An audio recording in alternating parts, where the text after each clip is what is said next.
This is the Amp Hour Podcast. Released April 21st, 2019. Episode 439. Grow a Superbrain.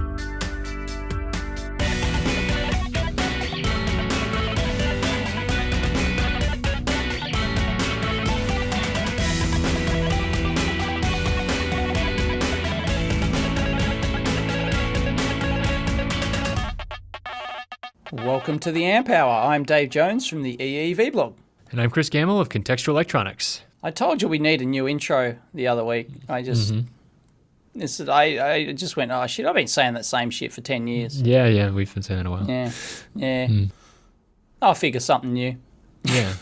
I've been putting everything in my life, so I've had a bunch of things come up, and everything is the answer to everything is I'll get to that after KaiCon.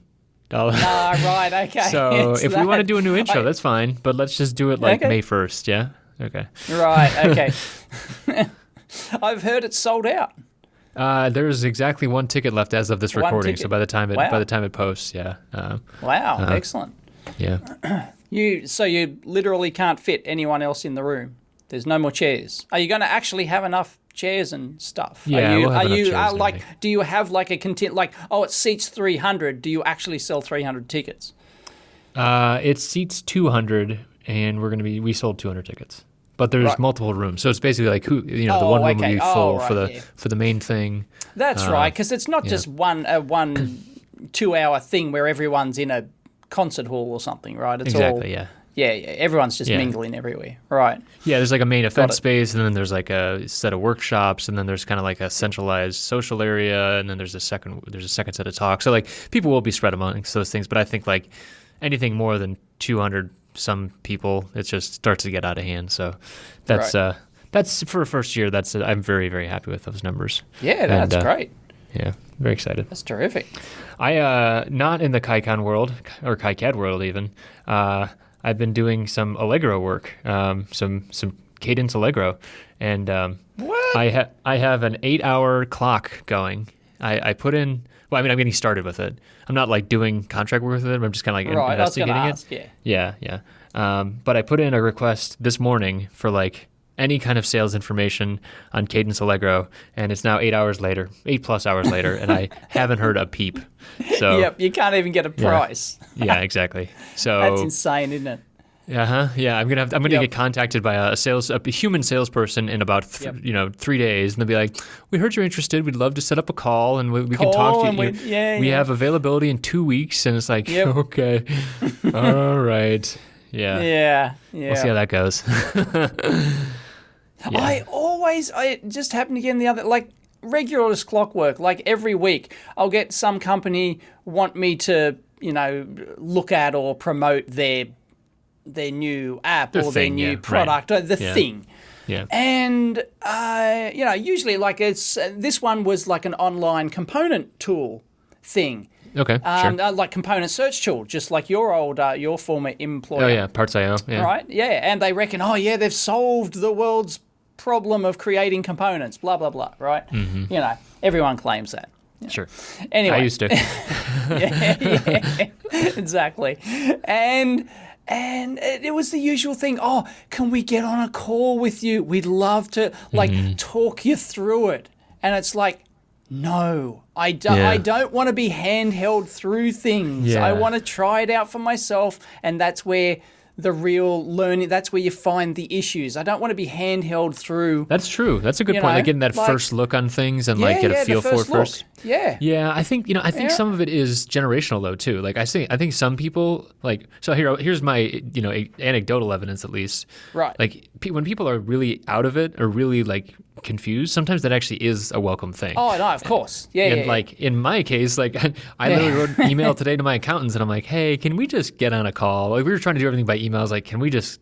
I just want 10 minutes. It's just a higher bandwidth method of communication. And some people want that, but what you're saying, other times I'm like, no, I don't want to talk to someone about ordering a PCB or trying out a piece of software or a new component that I just want to get a sample of or a dev board of. I don't need a human in the loop there. That's a worthless meat controller.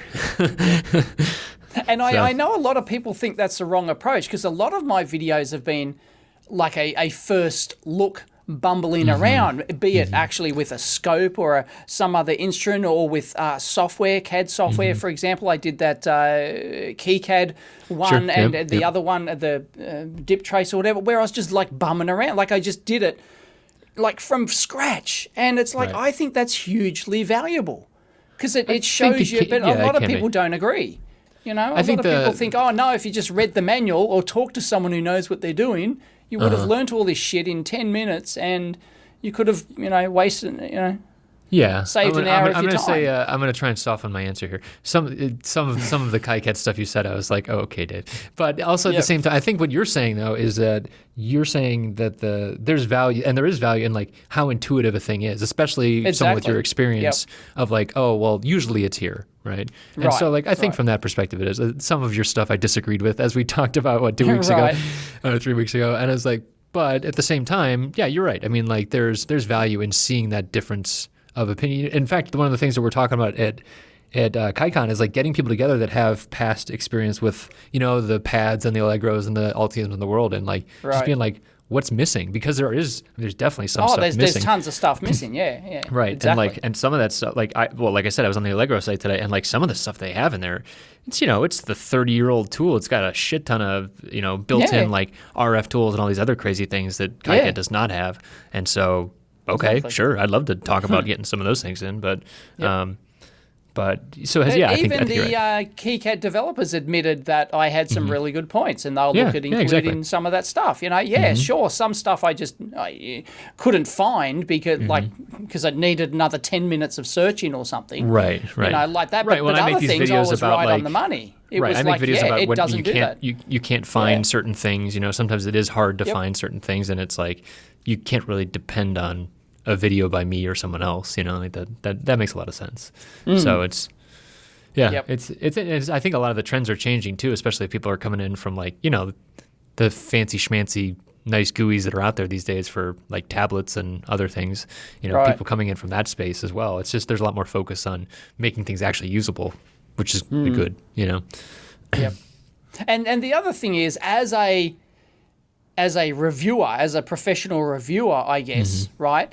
I find the downside of people hand-holding me through a demo or something, like something like that, is that my brain won't get in that mindset of looking and thinking of things. I'm like, it's like watching a movie or something, like you're just on the journey, like you're just on the, like you're just flowing with it, like your brain's not as engaged. Whereas if I'm trying to figure it all out in myself, there's a million little things running through my brain, which leads to all these other questions and, like tentacles going out. Yeah. And that's a good point. I find it just doesn't work. I've been to sometimes it's good, like, oh, I didn't know about that feature, right? So so the downside is, if I don't get the hand holding thing, I might miss some very cool features, right? That I'd otherwise see. But there's pros and cons both ways. Yeah, anyway, I think the best case scenario people down for that. Yeah, I think the best case scenario in that case would be like, if someone wanted you to review something, like they should give you a list of tasks that you should do and then just let you do it, right? Because that's ultimately like, that's whenever I'm using a new piece of software, I don't really know how to do a thing until I need to do it. Like it's like, okay, you could, have a walkthrough tutorial of like, click here, then click here, then click here. But it's like, if you tell me, how do you do a 3D model? It's like, okay, I'm going to go searching around for like how to find the 3D model thing and then figure out how intuitive it is. You need to basically have that list out there. Anyway, I did. People like, they always ask for that all the time. Can we handhold you through it? I'm almost sick of, Yeah. This I've been researching the. Have you heard? I'm sure you have the Feynman method. Do you know what that is? No. Oh, okay. Well, Richard Feynman. Of course. So I've been reading this book about like education methods. Of course, you've been reading a book every week. You've been reading a new book. I know. How dare I? How dare I read a new book?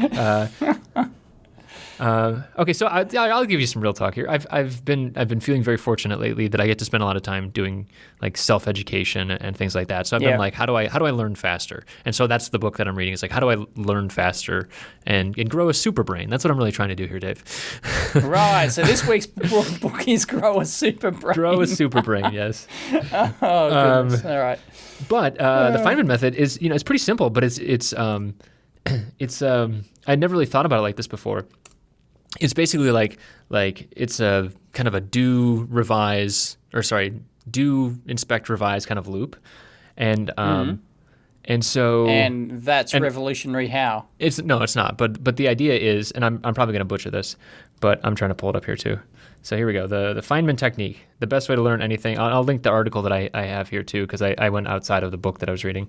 But basically, choose a concept is step 1, easy. Step 2, teach it to a toddler.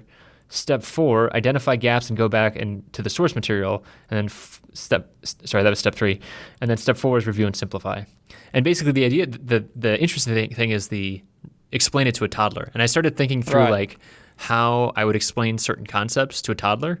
Because I've always, struggled in C and things like that. So I was like, all right, well, how would I explain pointers to a toddler? And maybe not a toddler, let's say just a kid. Yeah, I was going to say toddler is too low level. Toddler's pretty tough, right? You'd have to reduce your... it's like to an 8-year-old or something, Yeah. So here, I have not finished this yet, but here's what I started with. I listed the old way first, and it was like, okay, you give your best friend a signed photo of Tom Brady for his birthday. That's a football player. Right. He stores it in his dad's office, a half mile in his house, a half mile away from your house, but you're such good friends that he says you can come over and see it whenever you want to. Now your cousin comes and says, hears about the signed photo, and he says, can I get a copy of that? I don't care if it's actually the original. And so you walk over to your buddy's house, go into the office, take it to the library, take it to the library, make a photocopy of it, hand it to your cousin, and then who wants to go and show it off to people. And then after it's copied, you walk to your friend's house and put it back in the office. And then the pointer idea, the pointer instead would be basically like giving your cousin the address of your friend's house.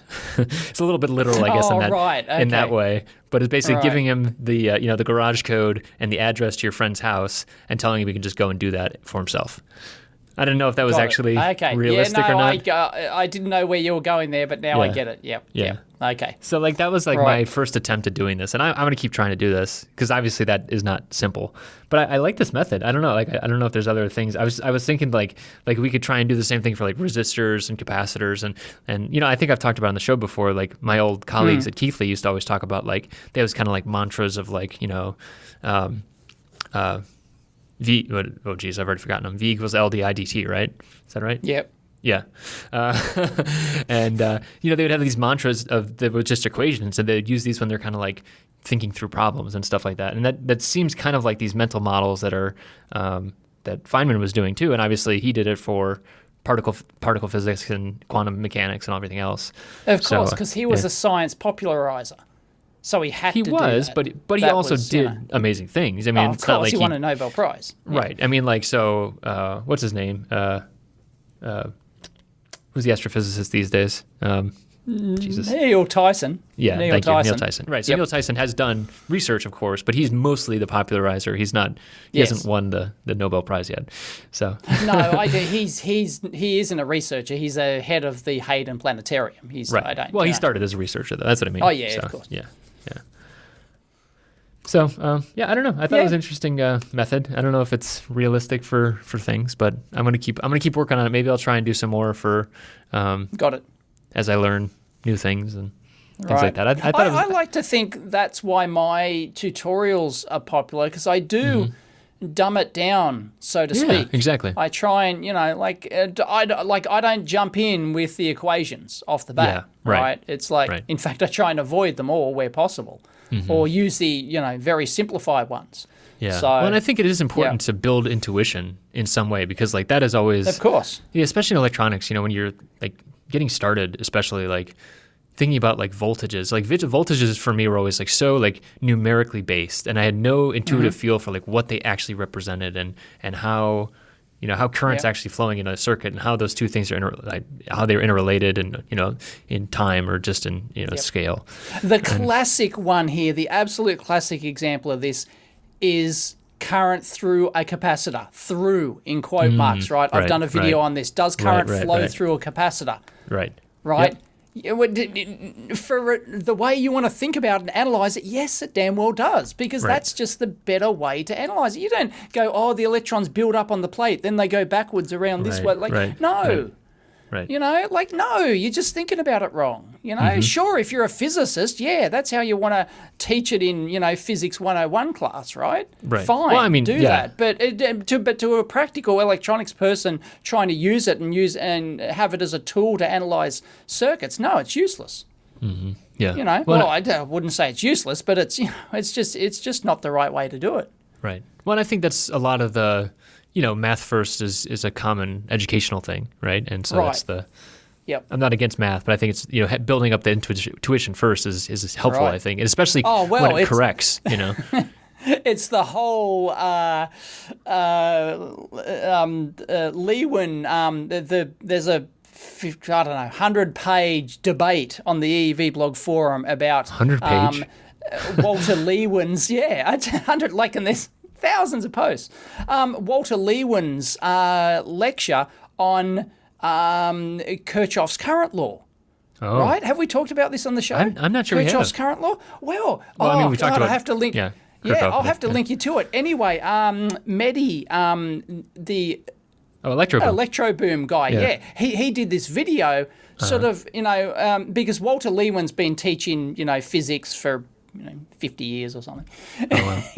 And anyway, he's famously done this lecture on Kirchhoff's law is for the birds, right? Okay. Sort of implying that Kirchhoff's law is wrong and it doesn't hold in the presence of magnetic fields and stuff like that, right? Mm-hmm. And it's a very controversial type video. People have been arguing over it and his demo. He's got this demo where he has this simple 2 loops and he shows that the current doesn't flow. I'm going to butcher this. The current doesn't flow down one side, or the currents don't add up, right? In Kirchhoff's current law, right? They just don't add up.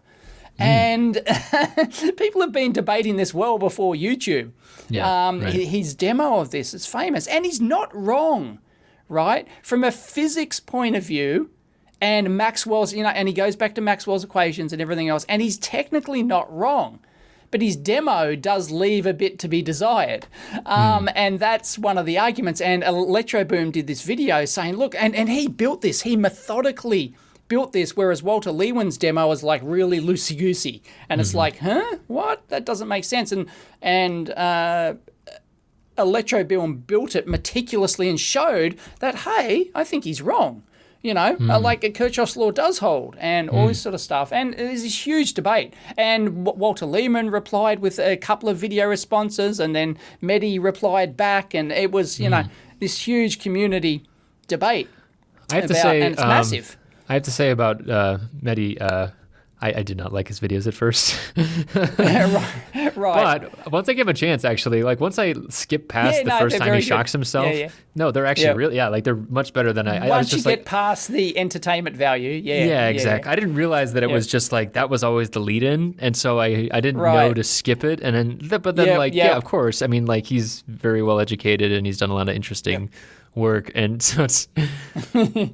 I still don't agree with him shocking himself, but I get that it's a YouTube thing and blah, blah, blah. Anyways, he does. We can talk very about good that. videos. Remind me. We'll segue into that later. But anyway, it's a huge debate. And once again, Walter is ultimately right. So could you explain how he's right? I mean, and I guess maybe it's not digging in too much. Oh, no. It takes lots of in-depth theory. I'm not going to... I couldn't possibly rattle off the top of my head. Sorry. But basically, according to Maxwell's equations, Kirchhoff's current law is just a special derivation of Maxwell's equations, right? It's just... and it doesn't hold in the presence of a magnetic field. Right, a change in magnetic field, which is what an inductor is, and it's what Walter Lewin's demo shows.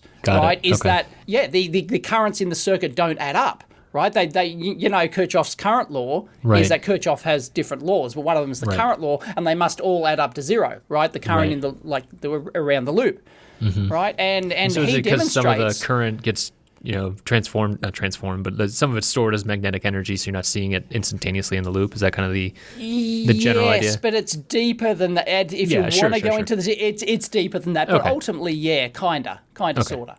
I think that we'll link to the electrobloom video. It sounds like that's a good starting place, and then the thread. The thread is a good on the way forum. Down. Yeah. And people are so passionate, but there's people that just join the forum full time just to debate this one thing. Oh my goodness! And it's just it's really heated and passionate. It's really tricky stuff. And that reminds me, of the difference. Like Kirchhoff's current law. Everyone uses Kirchhoff's current law to solve practical circuit problems, right? But technically, it's only a special derivation of Maxwell's equation. So you've got to be careful using it. But, in 99.999% of practical electronics applications, it works just fine. Right. And I think that's actually a good point in general, is that it's like a lot of the things that we talk about are just, everything's based on Maxwell's equations. And it's just kind of like this zoomed out view to make things simpler. Like if you talk to a physicist, they're going to want to do derivations of everything. It's like, okay, well, guys, I'm just going to go over here and use these rules. Your back of your head. Well, it's just the rules of thumbs that we know, and some of it's not going to be precise, and some of it's going to be confusing. But also we're not writing the simulators that are, if you're writing a simulator that's, looking at the RF fields that are going off, then okay, you should know these things and have these like very detailed models. But I think sometimes it's a speed thing. So anyway, I thought that was the absolute classic example. Speaking of safety and electric shocks and everything, Big Clive. Please tell me you watch Big Clive. Big Clive's cool. I'm not sure if I used to. I'm not sure if my subscription is like giving me the bell. Right. Okay. Yeah. YouTube's automatically unsubscribed you, or one of those things. Yeah, one of those annoying things. So anyway, Big Clive did this video where he literally wanted to find out how much current he could take hand to hand through his body while still being able to release the probes, right? Boy. Is this recent? Sorry? Is this a recent video? Oh, yeah, it's recent, like last month or something. Yeah. Anyway, it's as bad as it sounds. It's he ramped up the current 1 milliamp. Yep, 1 milliamp flowing from hand to hand. Like he had these posts and holds onto them. 1 milliamp flowing hand to hand. Yep, I can, no problems. Barely even feel that. Yep, my hands can release. And he slowly increased it. I think he got up to like 12 milliamps or something. And it's like, oh God.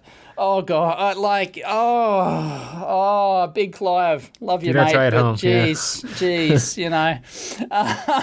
So he naturally copped a lot of flack for that, and he was getting hounded so much. People saying, "Go like he."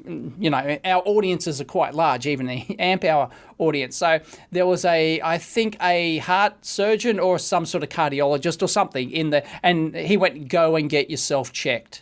Like, really? Wow. you could have done some damage. Like, go and get yourself checked out. So it's going like across your heart tissues and stuff like that. It's going right across your heart tissue. Like it's, it could be mostly flowing on your skin on the outside. You just don't know, right? Right. But yeah, and everyone was hounding him. Go and get yourself checked out. You may have done some damage. And he went in and checked himself out. And apparently the doctor in there went, oh, so you got a shock, did you? And he went, yeah. And went, oh, how did it happen? He went, oh, I did it deliberately. I gave myself. Oh, boy. Like, oh, God. Yeah, not something you want to admit to your doctor. Anyway. I mean, and he's fine, apparently. But oh, good. Yeah. Okay. Yeah. Yeah, please. Don't do that. Yeah, don't do that. Yeah. Oh, goodness. Oh, boy. Speaking of Nobel laureates, well, how as about we did with Richard Feynman. I was going to say, Feynman. Also, that came out right. Feynman. That's okay. Feynman. Yeah. Yes. And also doctors, right? Isn't this guy a doctor? Yes, doctors. Speaking of doctors and Nobel laureates, yes. Yeah, this is a great video. This is one of your one of your fans, huh? Yes, yeah. Well, one of my fans is Dr. Barry Marshall. You may not know the name, but if you've ever had an ulcer, he's probably saved your life. Yeah. Right? Because, he won the 2005 Nobel Prize for realizing, for discovering that bacteria in your stomach is the cause of ulcers. And it's not stress or any other thing that they made up to invent that. And it's an absolutely fascinating talk. And he dropped by the lab and we turned on the camera and 50-minute video. It's great. Yeah. Absolutely fantastic stories of how he discovered that. When I saw the preview image on YouTube, I thought he had brought a monster Nobel coin with him. A monster Nobel Prize. What? You're fooled by my amateur Photoshop skills. It was very amateur when I looked at it closely, but I was just like, why would he do that? And then I was like, wait, do they give those out? Is this a thing that they do? Like, it was just really stupid. I think I must have looked at it like first thing in the morning. My brain wasn't on yet. Right. But, yeah. Yeah, no, it was great. It was really great. Well, he said next time he drops by, he will actually bring his Nobel Prize. Oh, wow. That's great. Medal. Sydney-based? No worries. No, he's in Perth. Oh, okay. But he actually Comes travels over. a lot. He's a very busy guy. Yeah. I'm sure. And and he turns out he's a vintage Tektronix scope fanboy, and he's a vintage HP fanboy, and he's a hobbyist, and he's great. It's like this is where Nobel Prize opens the door for you. Like I just happened to read my email that the day we shot the video. I just happened to read the email about 2:00 or something, and it pops up because I get messages from my patrons. Right, it comes directly to my inbox, and the title was, look, I'm in Sydney, I'd love to meet you or whatever. And I get these, fan invites all the time. And I do try and accommodate them where possible, but I was busy. It was late in the day. I wanted to get something done. And so, so I was reading it thinking, oh, no, I probably don't have time today. I'm really busy. Yeah. And then he mentioned, 2000, and I'm the winner of the Nobel Prize. And I went, so I checked him out. Yeah. And sure enough, he was the... He was the winner of the Nobel Prize for Medicine. So I thought, this could be interesting. So I dropped everything and I said, yep, come on over. So he talked and, he jumped in an Uber and came on over. And then just before both of us had to leave, actually, we decided, let's just turn on the camera and have a chat. And I'm glad you did. Turned out great. It's fantastic.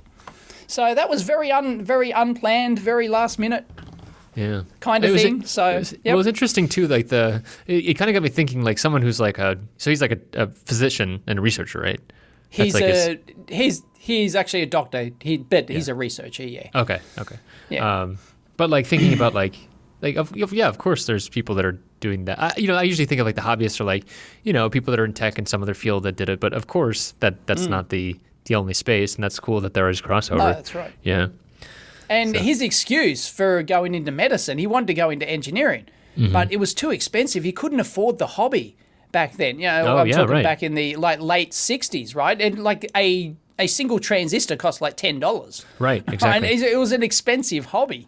And he figured, well, if I did medicine, I'd have enough money to afford my hobby. So that's why he went into medicine. Got to get those doctor dollars. Yeah, that's it. Yeah. And sure enough, it's brought in fortune and glory. So... Yeah, it's great. That's he's not only famous for winning the Nobel Prize, but famous for testing it on himself. Because you couldn't test this on humans, right? Because it's the bacteria. So he actually grew this bacteria. I forget the name. Helia alori or something. Heliobacter alori or something. Leave the Latin to the doctors, Dave. Yep, exactly. And I prefer the astrophysicists in this regard. Speaking of astrophysicists, before I go off on a tangent, they famously name things like normally. Like simply, right? They like it's the Big Bang.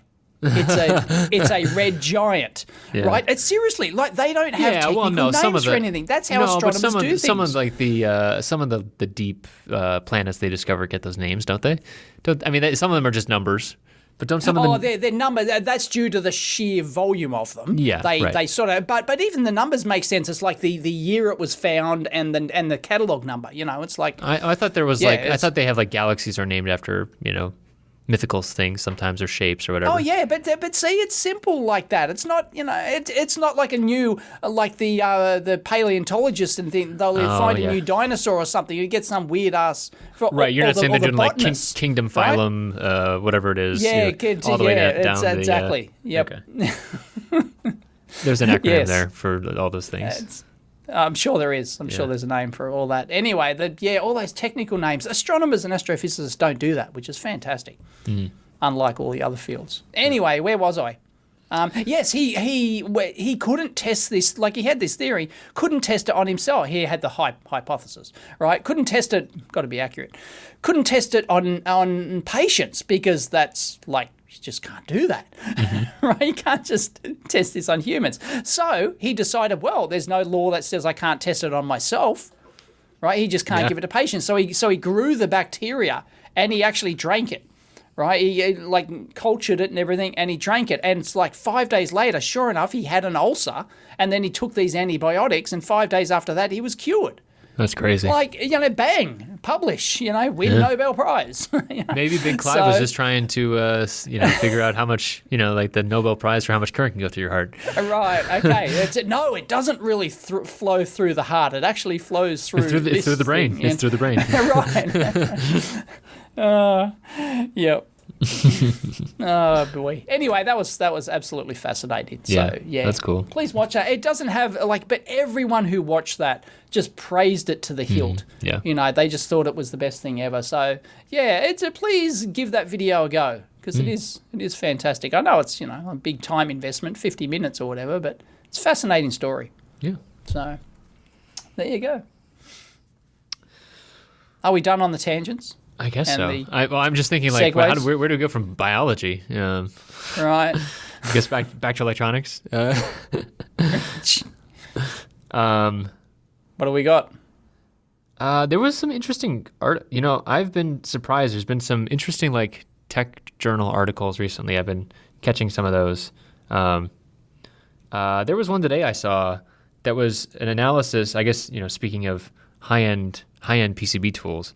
This is the low-cost design when best practice is too expensive. This is someone from Mentor Graphics that basically did an analysis after the fact of the BeagleBone Black. And I went in there and I tried to read that, but that just jumps right into the deep end straight away. I'd have to engage really. Yeah. I guess. Well, I guess so. Low-cost design when best practices is too expensive. It starts off a dress line changing planes, and it's got this like 3D interior view of I linked the third page. My bad. I don't know how to go back to the first page. It didn't make sense. Yeah, okay. At the bottom there's a previous button. Okay. That's why. Right. Yeah. So sorry. But it's interesting too, because it's talking about so they take the BeagleBone Black which is a 6-layer board, and it's a little bit critical of it, but I think it's ultimately in the guise of like showing the trade-offs that are happening there, right? So it's like a 6-layer board. So you got two signal layers around the ground, which is at the top, and then 2 signal layers around the power plane, which is at the bottom. And so it's like power is layer 5, ground is layer 2, and then all the others are signal.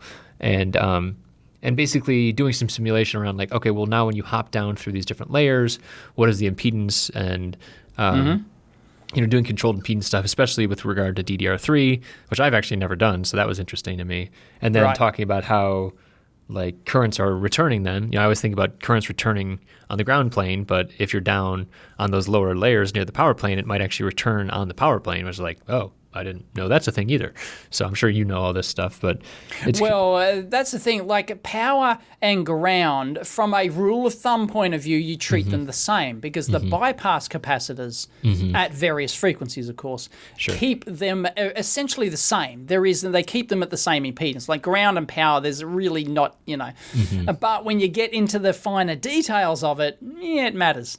So yeah. Well, it's a thing. For me, this is just because I'm never doing these kind of like super high speed design things like this, and so that was interesting. And then they actually backed it out and did some simulations based on like the IBIS models and like the traces and stuff like that. And They talked about some of the best practices with Eric Bogatin, who's been on the show before, so we can link that in. Eric's a wonderful resource for all things high speed. Absolutely. But yeah, I don't know. I just kind of wanted to get your take on it too. Like, obviously, this is like a hot take at this point because I linked the wrong page. Well, this sort of stuff, it's all done in the simulation. Yes, right. That's right. It's all done in the signal integrity tools. Yeah, and so they're I've setting never up like gone eye to that- diagrams in the signal integrity tools. in the signal integrity tools, and I've never had those tools, right? I've never had that level of stuff. So I've had to go by rules of thumb and actually like best test practices, right? This sort of stuff. Yeah, I've had to go by the best practice and also just like suck it and see, build it. Does it work? Yeah, measure it sometimes. Sometimes you're measuring the eye diagram. You physically got on there with your FET probe and you're actually measuring to see if the eye is good. Yep. And that sort of stuff. Other times, it's just simply building up, using best practice, building up, crossing your fingers, and hoping it works, and then flogging the ass out of it in terms of actually testing it, like you'd test it over temperature, you'd test it over voltage extremes and stuff like that. And if you test it over all those extremes, well, then it's good. Like you don't care about the rest of the detail. You don't have to simulate it. You don't have to measure it. You just you've thoroughly tested it. It works fine. Yeah, this almost sounds like it's like kind of going back to that discussion we had earlier of like what a physicist might do. Obviously, this person writing this article is not a physicist, I don't think, but is it like base level principles working, or is it like 99% of the time working? And right, it sounds and that 1% gotcha. Yeah, right, exactly. So it's like a pure science versus engineering kind of quote unquote thing. Well, that's the thing. And when you're doing memory like this, what we've done in the past is you would, of course, as part of the testing, you'd fully exercise all possibilities of the memory address and data combinations. Oh, right? interesting. Because and you're talking about there could be that 99.999% case where if all of your address lines are at 1 and all of your data's all at 0 and they're all crossing each other, boom, that can cause a big transient that causes an error in that 1 out of a million case. Right. Because of how the traces are all, configured and everything that interferes with one another. Or your bypassing might be right on the edge of the transition. Your terminations might be slightly out, and your return paths for your terminations might be out. Oh, there's like countless different variations of things that could possibly go wrong in this. It's just incredible. Well, but you're saying that it's still worthwhile to just do it and see versus simulate everything, because like the cost goes up a lot more than. Well, most people don't have access to these ridiculously high-end tools. Right. Yeah, that's true.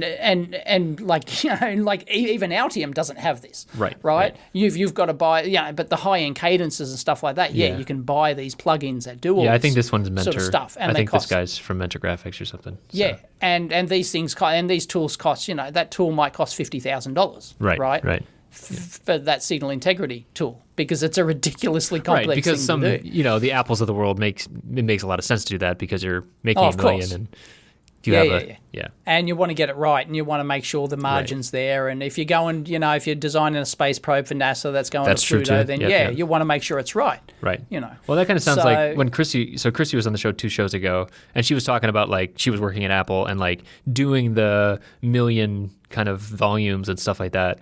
Then you're going to start to have enough tolerance build up, probably that might be one of the failures that stack in there or something like that. Oh, right? Of course. Yeah, you get that 1 in a million thing. Yeah. Yeah, it can be a big problem. Yeah. But most of the time, right, you can't afford something like this, right? If you've got 4 signal layers, right, ideally what you would want in this particular case is ground on top, signal layer. Okay, and let me add these up. I got fingers here. So like a 6. You're saying a 6-layer total board. You're saying. Okay, no, they've done this on 4 routing layers. 4 routing layers. So to do this, power layers. Right? Yeah, hang on. Yeah, so let's calculate how many layers you need to do this. If you wanted to use, if money was no object and you just wanted to make sure it was the absolute best signal integrity possible, you would put a ground layer on top. Then you'd have a signal layer. Then you'd have another ground layer. Then you'd have a signal layer. Then you'd have a ground layer. Then you'd have another signal layer. We're up to 3 signal layers now. And then you'd have another ground layer. Then you'd have another signal layer. and then you'd have another ground, and then you'd have the power on top of that. So we're looking at 10 layers. You're up to a 10-layer board. I think you just said unless I missed the first power one, you said 9 layers there, I think. But, 9, but two powers. You're saying two power layers. Yes. Yeah. No. There's only one power layer. Okay. But no, you need to wedge. Hang on, I'm going to do this. I'm going to get this if it kills me. Ground on top. Ground on top. Ground on. Hang on. I'm going to write it down. I'm going to write it down. Here we go. I'm going to write it down. Here we go. Ground. Yep. Layer. Ground. Layer. Ground. Layer. We're up to 3. Ground. Layer. And then you want another ground. When you're saying layer, right? you mean signal layer, right? A layer, signal layer. And then power. 1, 2, 3, 4, 5, 6, 7, 8, 9, 10. That's 10.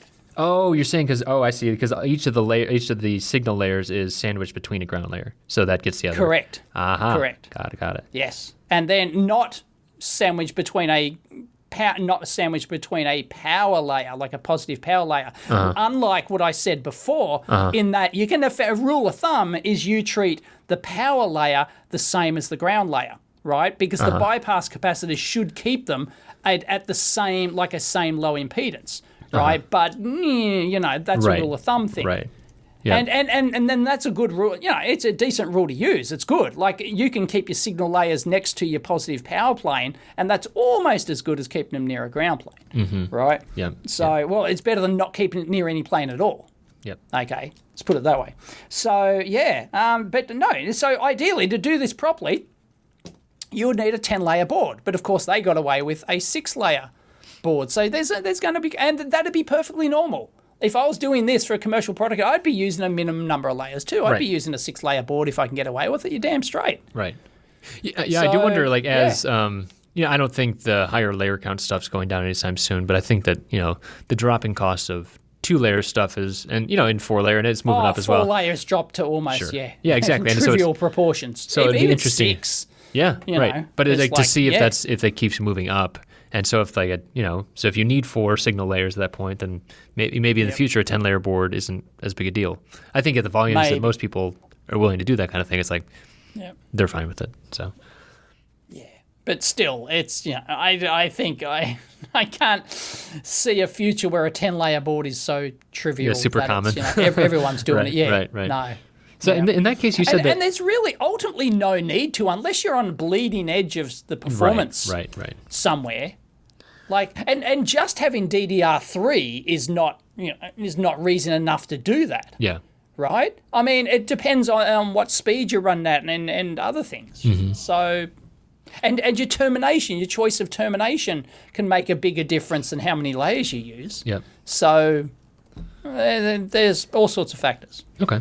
In that case, you said the top layer would be ground? Yes, the top one would be topmost ground. layer. Yeah. I'm going to do a video from an EMI point of view. Sure. Top one. You could get away with not having it, but once again, we're talking. You'd only save 1 layer there, and you're not going to get a 9-layer board manufactured. Right. Doesn't work like that. You have to get an even number made. So, well, you don't have to, but the manufacturers are going to look at you silly. Right. He'll say, "I want a 9-layer board, please." Right. So I'd like 9.5, thank you. Right. What I was going to ask about that is, like, in that case, do you lose out on like having the direct connection? I mean, I guess it's probably going to be, if you're doing this kind of level of density anyways, you're probably going through a BGA package anyways. But like in that case, do you lose out because you're not routing on the top layer then? Like you don't have this direct trace-to-trace thing? Not necessarily, because I'm looking at this one. This one's got pins it's turtles all the way down. Yeah. So it's got pins all the way in the middle. You lose one. You'd probably lose 1.5 pin layers of routing if you didn't use the top. But in this particular case, you would just drop them all down with as vias. Vias anyway. You just drop them all down. And in this particular case, you would, once again, ideally, you wouldn't just go to a 10-layer board. You go to a 10-layer with blind and buried vias. Right, so that they're not wiping out all that space in between, right? They're not wiping out that. They're not chopping up that ground plane. Yeah. Right? I've done a video. And that's the thing. It's not from a space point of view. We're talking about signal integrity here. Right. right? Oh, well, I We're mean, but not the space worried about matters too, space. though. I think that does it impact does, but Yeah. we're talking about signal integrity here. Got it, right? got it. And when you're talking about signal integrity, the worst thing you can do for signal integrity point of view is chop up your ground plane, either by splitting it with a trace or by dropping the vias down, and then the signal has to go around that, and you're just it's like Swiss cheese. Have you done any videos about Blind and Buried? Not on its own. Okay, I've done a video that Dave hasn't done. All right, so I will refer. There you go. So only because there was a visualization. I figured out how to turn off the side of the 3D visualization of the board in KiCad, and I could show how the Blind and Buried was. It was a really nice visualization. So if people don't know what that is, I tried to do that in my video. I tried to zoom inside the board, and I couldn't see it. Yeah, you have to turn off one of the. If you just turn off one of the things in the 3D viewer, I think I remember you doing that. Yeah, it used to be you had to get in the middle of the board and then really manipulate the 3D weird. Okay, but that's it. Yeah. All right. Yep. Groovy. Yeah. Yes, Blind and Buried vias. And it's getting cheaper too. So I've seen that more. But it is getting cheaper. Of the Chinese assembly houses or fab houses are they're offering it at a decenter price. Decenter. Yep. And decenter. There's price. my word of the day right there. No, it's basically if you need to, you would do it. There's no real excuse not to these days. Yeah. So I always caution people. I'm like, and I think I said that in the video too. It's like, most people that are getting started at least don't even think about it, But no. But as you start moving up, it makes a lot more sense. So of course, yeah.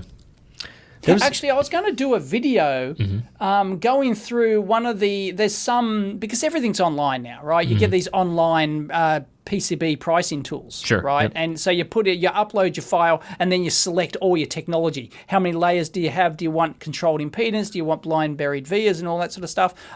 I thought it'd be interesting to do a video actually breaking down the cost difference of what it costs to get blind buried vias on a board, for example. What does it cost to go for controlled impedance Rogers Rogers material, right? What does this cost? What does that cost? And all that sort of jazz. But that'd be great. It's kind of like anyone can do that themselves. Anyone can just load up the PCB website and just type in random stuff and see how the price changes. But I thought a nice summary video might be good for that. So, that'd be good. And it's almost like that's like a live version of PCB Shopper too, because we've talked about that a little bit. I don't know if they have blind basically buried. A live version of that. Let's see.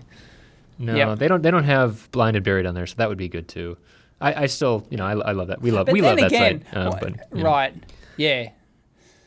One of the annoying things is that I'm effectively promoting that supplier. Yep, exactly. It's not like I can blank it out. People are going to go, oh, where did you get that from? Where's that tool? I don't even. I try not to mention the word PCB on Twitter anymore because it's just like, hello. Can we connect on EEV blog forum? Yeah.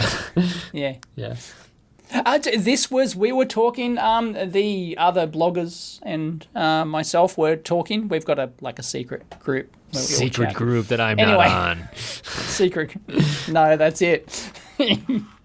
And anyway, we were talking. They started seeing an increase in the comments on the YouTube videos about links to these PCB companies, and that they look to be coming from genuine users instead of spam Tiffany at right.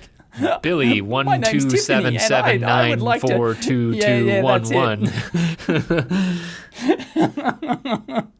And they look to be genuine users because you can go in and check out that user and they look to be fairly genuine. And I go, yep, I get this all the time on the EEV blog forum. Not only do we get spam, but not only do we get sock puppeting accounts where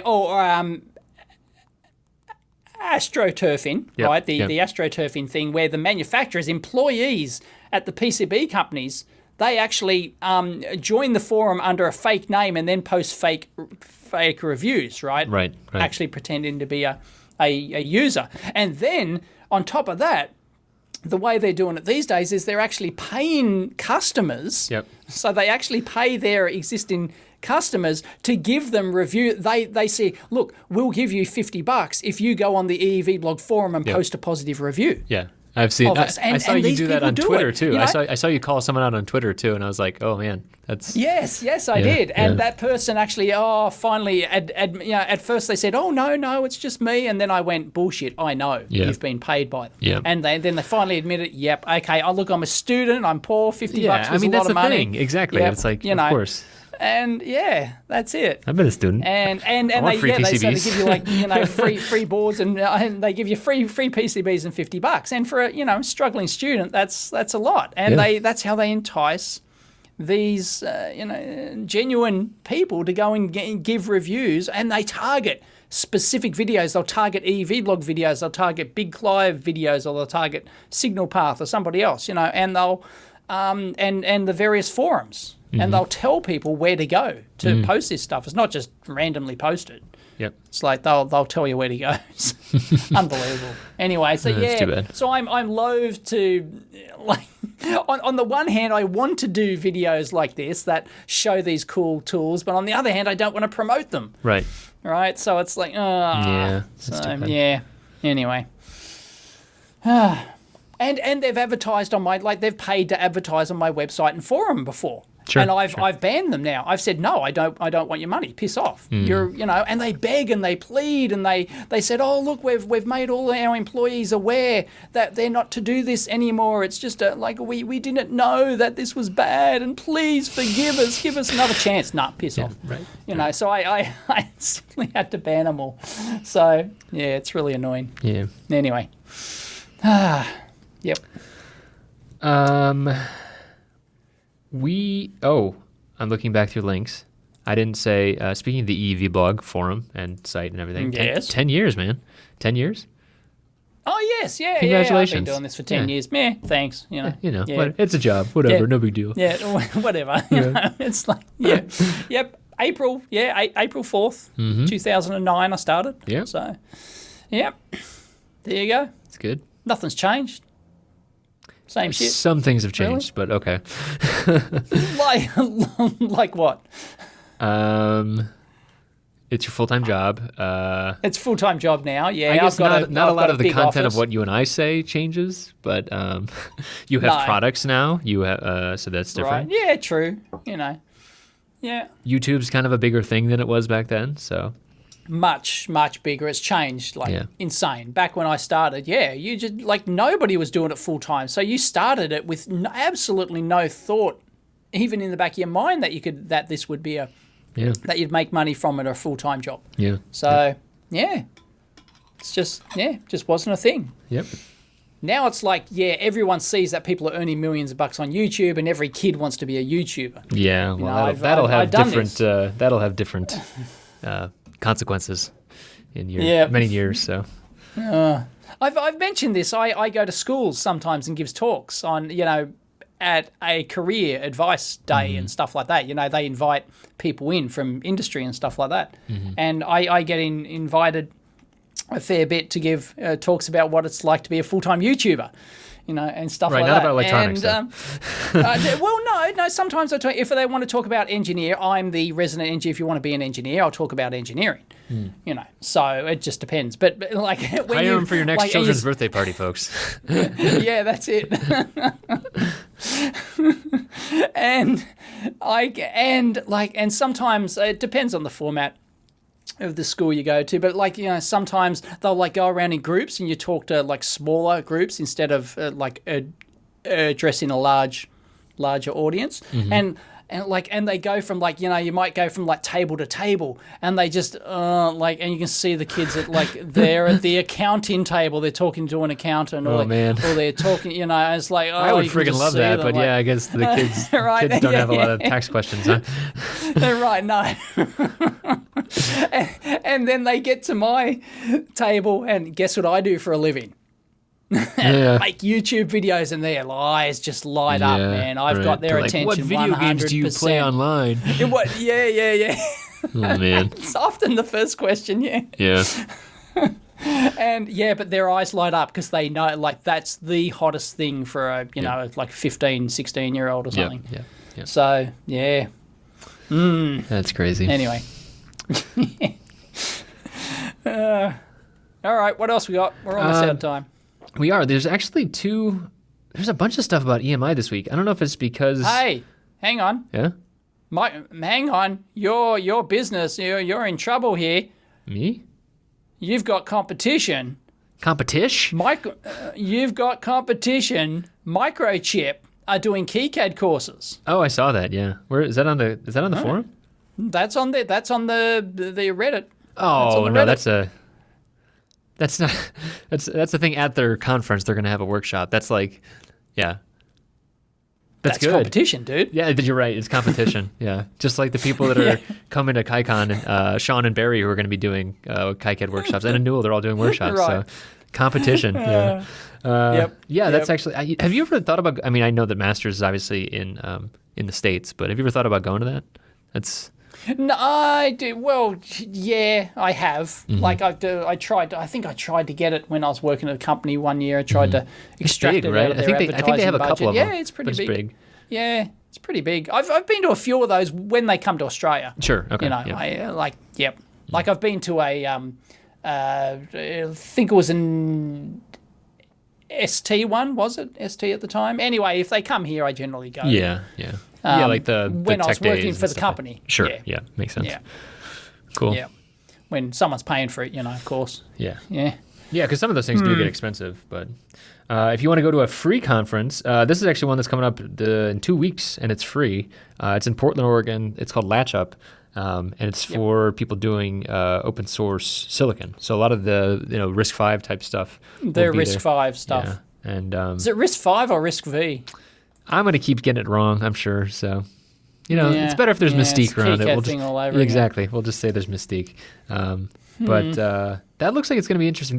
That's actually there's one over in Europe as well that's happened, and that's basically it's kind of people getting together. I don't think it's like an official RISC-V thing, but still it's a good crowd, I think. So I think right. Clifford has been at the Europe one. I'm not sure if he's going to be at this one. So that's good. Yep. I was going to say there's other EMI things that were on the list this week too. So Bill Hurd did some videos about. It's not from this week, I guess, but that's actually quite old. That video, we talked about that before. Oh, we did. Okay, it was in January. Yeah. Okay. Yeah, we've mentioned it before. Maybe I figured because it wasn't that. Then there's a couple other EDN articles about EMI. They were interesting as well. So granted, I've been thinking about this lately for some of the designs I've been doing. So I'm sure that's what's actually. You can kind of see, if you follow the Amp Hour Reddit, you can see what I'm nervous about and what I'm looking up. Right. So EMI stuff has been on my mind. Also, what else is on there? Waterproofing. Former guest David Kronstein. Have you seen his bullet time rig? Oh my gosh, yeah. Oh. Yeah. So why don't you explain what it is first? New version 2.0 of his high-speed camera. 2.1. I've got his version 1. His original prototype Kickstarter camera here, and it's great. But he's got this new version. So he's at some trade show. I think he built this for like a demo at a trade show. He's got like a big stand now. He's pretty highfalutin now. National Association of Broadcasters. So that was like a big Vegas show. Oh, was it? Okay, that's a big show. Anyway, he built these 48 cameras, 48 of his brand new high-speed cameras. Just the cost in those alone is phenomenal. Yeah. Right, and he put them in this circular ring up on this big truss thing, and all these lights shining down on this table, and he can take bullet time. Rotational. Mm-hmm. So what is it? They're all synchronized. He built a custom synchronization rig that synchronizes all these cameras, and they all shoot at the same time in high speed. So you can put something in the middle of the table, it lights it up, and you can smash it with a hammer or something. Yeah. And then you can in post processing you can then get that view from anywhere. I think you they can actually rotate around. I don't think they're actually all recording. I think they're sequenced. So I think it's like they hand off. So the one triggers the next. Do they? Oh, okay. I think. Right. Okay. Right. Yeah, but then they all get networked back to the server and stuff. They all get networked back, and you can rotate around. Yeah. Is that right? Is that how they do it? I think so. I think that's why it was the fixed time as well, because I was like, oh, this is spinning kind of fast around these things. The things they were showing were super cool, like slow motion fire and breaking stuff. Yeah, like you said. It's just it's great. Yeah. Anyway, that's a huge effort to build a rig like that. Very impressive. Yeah. I'm sure that'll go down well at that trade show. Yes, which it's already over actually. So He does another video about the teardown, and that's yes, that's another video. I haven't watched it all. I've only had to skip through it. But yeah, he's got all the technical details of how he synchronized them, I think. Yep. And all that sort of jazz. Yeah, so that's a good one, great. too. That's great stuff. Yep. That's killer demo. That's how you do a trade show demo. That's right. That's yeah, what that's draws people into a little bit your of flash and a thing. little bit. I mean, I think there's Yep. probably that's the kind of trade show. If it's in Vegas, it's like this monster stands and everything. But yeah, Yep. you don't just want to be one of those stands that just has a chair. like a table. Yeah, It doesn't even right. have a chair, With like a piece table of and a chair. 8x11 paper. Like Yeah. They're always sad. Just see them sitting in a chair. Yep. It's like, oh, dude, you got nothing to show off. Yep. Yep. Very sad. Anyway, but some people are like that. Like that's just their business, right? They're just there to meet.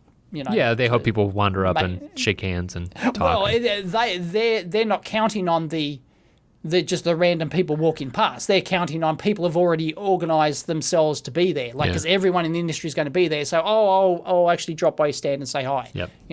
Kind of thing. It's just a networking thing. So that's why they don't put any effort into the stand. They just have their. Don't even know why they have a stand. Actually, it's got to be embarrassing. Yeah. So sitting there on your chair. It's like that Clint Eastwood thing, talking to the empty chair or whatever the hell that was. That was weird. That was I real don't weird. remember that, but So the couple of things that you could see my my neuroticism about looking things up. I had a bunch of stuff about lithium ion, like we talked about in the show a couple weeks back. So there's more stuff there. And then so I'll link that in. There's like a battery properly protecting packs. There was who was it? Oh, actually no, this was Gray Scott. Former guest. Yes, I saw him do a video on that. I haven't watched it, but I saw it pop up. Yeah, so that was about like off-the-shelf protections and stuff like that. So Great Scott's been on the show before too, so we'll link that in. And kind of related, but not really, the cost of batteries is dropping in general. Like so, just like lithium-ion batteries. It's kind of like weird conflicting information because like. I keep seeing all these things about the cost. Is it? Just like cost of storage is going down like crazy. So there was an article in here about Hawaii. So Hawaii's new reality of solar plus storage under 10 cents. So that's, I believe, the grid cost of putting in solar and having storage backup. I'm not sure for how long. But basically... Yeah, no, that generally wouldn't be for overnight stuff. That'd be for like simple... Yeah, it's like a couple hours surgery, maybe. kind of thing. A couple of, yeah. But I think that's... Yeah. So... I have a lead on a potential guest from a storage company, and I'm very interested in talking to someone that works on like grid level storage because I think that's like we've talked about some renewable stuff, but that's that is the last piece that matters. And so if they could start to figure that stuff out, it could really have some impacts. But are the costs really coming down? Because the last I heard for the electric cars, the battery pack in the Tesla Model 3, for example, costs just the battery pack, just the manufacturing costs more than an entire internal combustion engine car. That's how expensive these battery packs are. Yeah. That's why electric cars in Australia, where we don't subsidise at all, so you're paying the true, are ridiculously expensive. Yeah, ridiculous, like prohibitively expensive. People think these electric cars are going to take over the world. Well, not if they can't get the price down. They won't. Right. That is definitely the big, and that was the conflicting information that I've seen these things about the the storage coming up and ramping up, but then I also saw Panasonic and Tesla have the joint venture on the Gigafactory. That's like the battery factory out in Reno, Nevada. But this is post Gigafactory. Sure. This is like everyone thought, Gigafactory will make these batteries so cheap they'll be everyone will have one. And it's like right. I don't think it's happened. And so maybe it's just like ripples in the market. But the news on that is that Panasonic and Tesla put a hold on expanding the factory anymore. So it's like it's kind of like steady state. Yeah. And so that's the why is that? I think because the car demand is down, and that's ultimately what's driving their investment in building out. Like they can still make a lot of batteries, but it's not growing the capacity of the battery making. Got it. So that's I think storage might help them out there. Is that one of the things? I think so. And I mean, they did that. So like Tesla did that experiment, at least in southern Australia, right? Yes, I want to do a video on that. I've got some info that I want to go through. Yeah. Yep. It just seems so crazy in terms of like. So I've been working with cells now a little bit, but like they can store a lot of energy, no doubt about that. But just like thinking about how many you would need to like store an appreciable amount of energy, it's just like holy shit, you know. Yep. And then there was another article about this too. It was like don't hold your breath. Basically, it's a here we go. Battery reality. There's nothing better than lithium ion coming soon. That's just like frustrating. Right. Yeah. So it is like it is going to be like a scale thing. Yeah. You know, you need to basically build enough that you could do this kind of thing. Like, yep. And do you want the skinny on the South Australian Tesla sure, yeah, factory? Yeah. Right. Oh, the not installation, are right? in. This is the installation. Yeah, this is the installation. It's been operating for like a year and a half or 2 years now. Right, so they actually have the data on this. Sure. Basically, it has not only paid for itself. I think the installation was $20 million. Okay. And it basically has saved $40 million in cost. Whoa! Is that in terms of like so it's like fuel more costs than paid for itself. or what? That's in terms of what the South Australian government was paying third-party backup providers, because what the South Australian battery pack is it's a grid backup, right? Like leveling so when and like when it goes down. when a transmission tower line goes down because there's a lightning storm somewhere, which is what happened in the first place to get this thing installed, right? All of South Australia lost power, and so it was a systemic grid failure. So there's various backup things in place, and they were South Australian government were paying these contractors like $20-30 million a year. It's crazy. To provide this instant on, to have these backups just sit in there waiting, and as soon as some part of the grid fails, boom, it switches in and saves the rest of the grid from going down. Right. From taking it down. And yeah. that's the purpose. Yeah, and that's the purpose of the Tesla thing. I think they do sell, like they do use some of the energy during the day, but basically it's fundamentally there as a backstop capacitor. reserve that comes in. That comes in. And the good thing about the lithium ion solutions is that they can switch in tens of milliseconds. Yeah. Right. That's crazy. Whereas your other ones take seconds to kick in, and that's that can be an issue. Right. So they've now told those other backup providers, sorry, we don't need you anymore, and they're saving $20-30 million in cost. Wow. So whether or not they were just getting ripped off from those existing providers, whether or not cares? it's a true saving, but so people think, South Australia's powered from the Tesla battery. No, it's like it couldn't even power 1% of the grid. Yeah. Right. If all our energy sources went down, this would only be able to supply like 1 or 2%. Like it's nothing. But it's a critical piece of the infrastructure, and this is how you would have to talk to somebody who knows how the grid stays alive. And how these systemic failures propagate through the system. If one goes down and you don't have a backup switch in fast enough, then the load on the next one, it'll pop, and then it'll take the next one, boom, boom, boom, and the whole state goes down. So but it's paid for itself. That's so great. It's That's really everyone's celebrating, going, this is the greatest thing since sliced bread. But you got to, and it might be for backup solutions, but it's not powering. Right. It's not. South Australia, It's not basically it's sucking in power and then going. Yeah. It's not like from. No, that's right. So there's a lot of fake news, I guess, for want of a better word, or uneducated news going, the battery. Yeah. It's powering the early jubilation. How about that? It's a success. Yeah. And it's saving. It's saving all this money. It's only saving money because they're not paying for these other backup solutions that they're getting probably ripped off on anyway. Right. Well, so anyway, but it's great. It's a success. It's just you need to, realize what it's doing and what it's not. So you're gonna love this one. I actually am in the middle of another book. So this one is The Science of Energy, and it's actually a college professor who's like it's almost like a college course, but it's like read for Audible, and right. I really, really like it. It goes over, it's this really good balanced look at all of the different types of energy, like all of the trade-offs involved. So like coal, oil, solar, geothermal. Like I didn't realize how geothermal was actually not I always thought it was like this great thing. But I was like disambiguating. I was ambiguating rather. Well, they haven't put enough money and research into it yet. No, so it was even it was like locational even. So like, and that was the thing. Like, so I always think of geothermal. There's the difference between like naturally harvesting like from volcanoes. It's like in Iceland, it makes sense because that's like naturally there, versus that one where you're a small country. Yeah, and you're the one where you're using the ground is like a heat sink. I forget what that's called. That's like using like as a heat sink, and you thermal mass storage. Yeah, that thing, right. And so like that's a different thing than geothermal. And so that one actually makes a ton of sense, whereas geothermal is like doesn't really make sense a lot of places.